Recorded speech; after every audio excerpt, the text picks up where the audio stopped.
This deals with the Fifth and Sixth Amendment. The Fifth and Sixth Amendment kind of take a turn from the previous four, and they deal, both of them, with criminal law. And criminal law is what happens to you when you are accused of a crime. So it deals with police and your trial. I think most people know this, but just in case, in the United States, our legal system is based on you're innocent until proven guilty. And I just want to stress that because in some other countries in the world, it's the exact opposite. You're guilty until someone proves you innocent. So everything is set up in the Constitution to help protect people that have been accused of a crime and to make sure they get kind of fair trials and things like that. So Fifth and Sixth Amendments are actually a little bit longer than some of the earlier ones. So let's start with the Fifth. The first part of the Fifth is something called no double jeopardy. And what this means is you cannot be accused and put on trial for the same crime twice. So let's say I'm accused of robbing a bank and it goes to trial, and we have the judge and the jury and witnesses and the lawyers and all of that. And the jury comes back and says I'm innocent. At that point in time, my trial, it's done, it's over with, I walk out the door. The government can't come back the next week and say, well, we're going to put you on trial again. They have one chance to prove you guilty. If they don't do that, then it's done and over with. The next part says you do not have to testify against yourself in a trial.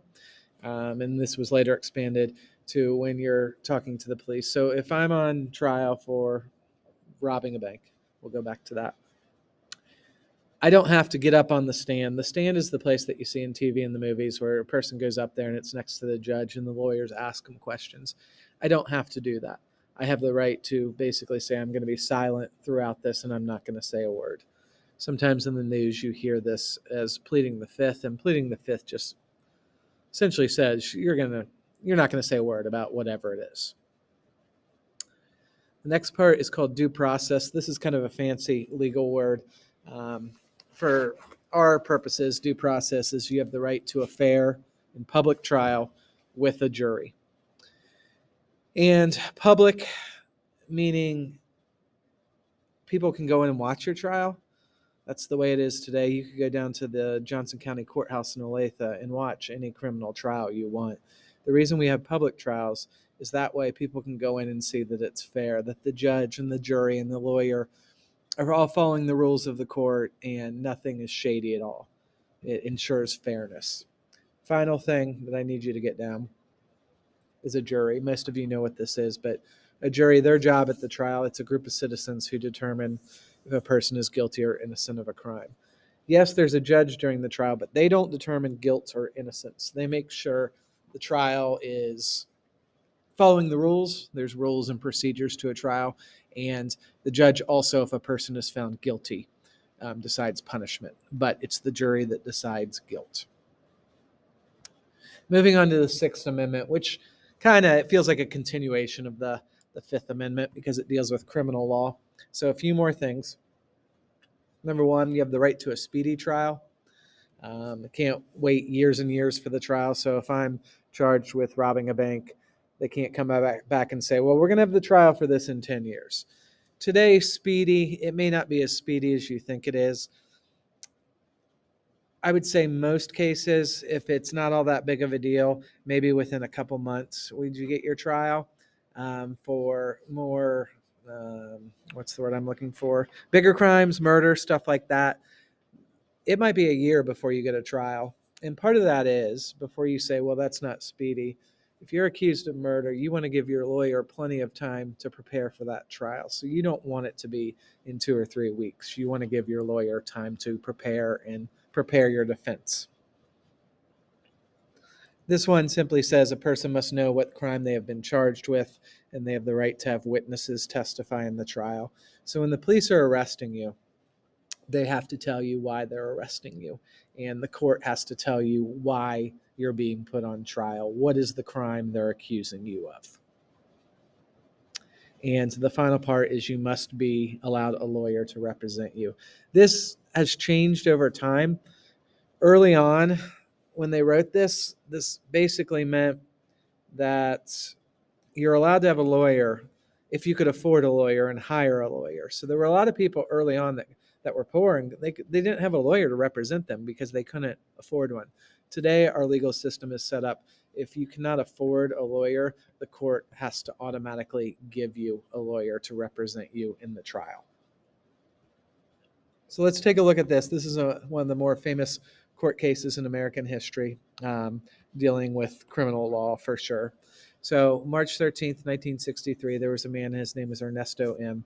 He was arrested by Phoenix police in connection to the kidnapping of an 18-year-old girl. So they took him to the police department, and he was interrogated for over 2 hours. Interrogation, we see it in TV and the movies.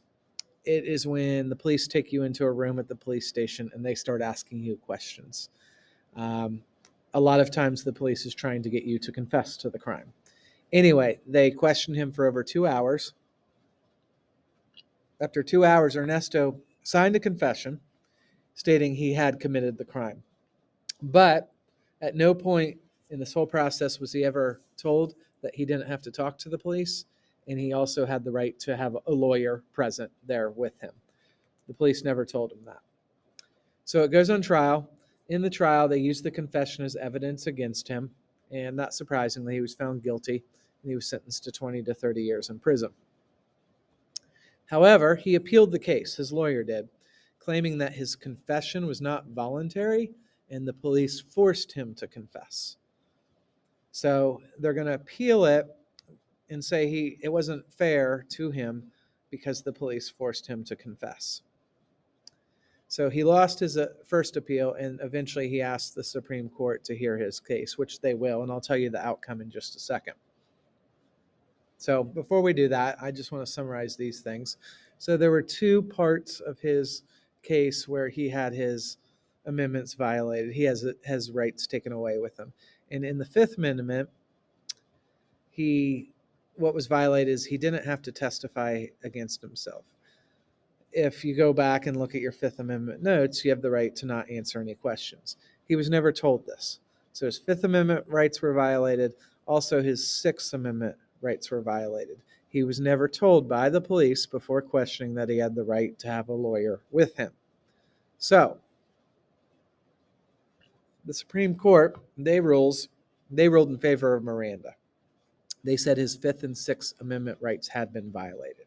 But as we learned, it doesn't mean he gets to walk free. What happens is it went back to the first level of courts, district courts, but this time they couldn't use that confession he had given. They couldn't bring that up in trial. It couldn't be used as evidence.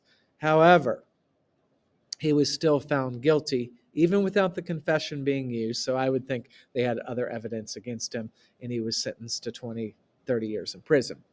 The reason this case is so important is because it changed the way police act or law enforcement acts in certain situations.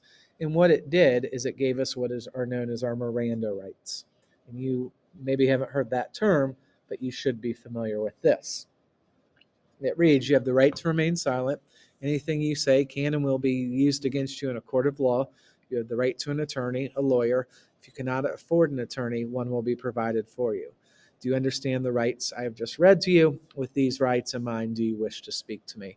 You've seen this in TV and the movies. This is what the police have to read to you when you're being arrested. So these are known as your Miranda rights, and it was this court trial that kind of changed the way police handle you when you're arrested.